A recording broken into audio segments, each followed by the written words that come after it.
Trust సేవలు నిరాటకంగా కొనసాగాలన్నారు మాజీ ఉపరాష్ట్రపతి వెంకయ్యనాయుడు గారు. స్వర్ణ భారత్ ట్రస్ట్ ద్వారా అనేక ఆసుపత్రుల సహకారంతో రోగులకు సేవలు అందిస్తున్నామని మాజీ ఉపరాష్ట్రపతి వెంకయ్యనాయుడు తెలిపారు. ట్రస్ట్ ఆధ్వర్యంలో కృష్ణా జిల్లా ఆత్కూరులో నిర్వహించిన ఉగాది వేడుకల్లో సీఎం చంద్రబాబుతో పాటు వెంకయ్యనాయుడు పాల్గొన్నారు. ఈ సందర్భంగా వెంకయ్యనాయుడు మాట్లాడుతూ చిన్న స్థాయి నాయకుడి నుంచి ఎదిగి ఉపరాష్ట్రపతి పదవి వరకు వెళ్లిన స్వర్ణ భారతి ట్రస్ట్ సేవలే అన్నిటికంటే ఎక్కువ తృప్తి ఇస్తున్నాయని అన్నారు. తన తర్వాత కూడా ట్రస్ట్ సేవలు నిరాటకంగా కొనసాగాలని ఆకాంక్షించారు. మనం పైకి వచ్చాక తోటి వారిని పైకి తీసుకురావాలి. సేవా కార్యక్రమాల్లో పాల్గొన్న తృప్తి మరో పనిలో రాదు. సమాజంలో అనేక మార్పులకు యువత కారకులు కావాలి. ఒకప్పుడు మన దేశం ప్రపంచ స్థాయి విద్యా కేంద్రంగా ఉండేది.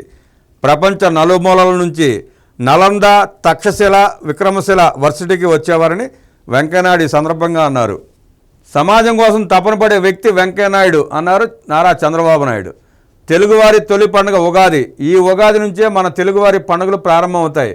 కలసికట్టుగా సమస్యలను ఎదుర్కొనే కుటుంబ వ్యవస్థ మన దేశానికి ఉంది. మాజీ ఉపరాష్ట్రపతి వెంకయ్యనాయుడు రాష్ట్రం, దేశం, సమాజం గురించి తపన పడే వ్యక్తి. నేను వెంకయ్యనాయుడు ఒకేసారి ఎమ్మెల్యేలు అయ్యాం.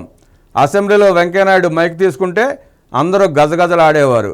అంచెంచెలుగా ఎదిగారు.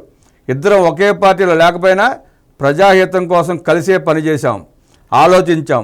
ఎన్టీఆర్ను సీఎంగా తొలగించినప్పుడు నేను అండగా నిలబడతానని వచ్చి 30 రోజుల పాటు పోరాడి మళ్ళీ ఎన్టీఆర్ సీఎం అయ్యాక ఇంటికి వెళ్ళారు. సిద్ధాంతాలకు కట్టుబడి పనిచేశారు. బీజేపీ జాతీయ అధ్యక్షునిగా, కేంద్ర మంత్రిగా, ఉపరాష్ట్రపతిగా పనిచేశారు. వెంకయ్యనాయుడు తన పిల్లలకు జీవనోపాధికి మాత్రమే సాయం చేశారు. ప్రజల కోసం ఆయన సృష్టించిన ఆస్తులను చూసి అభినందిస్తున్నానని సీఎం చంద్రబాబు అన్నారు.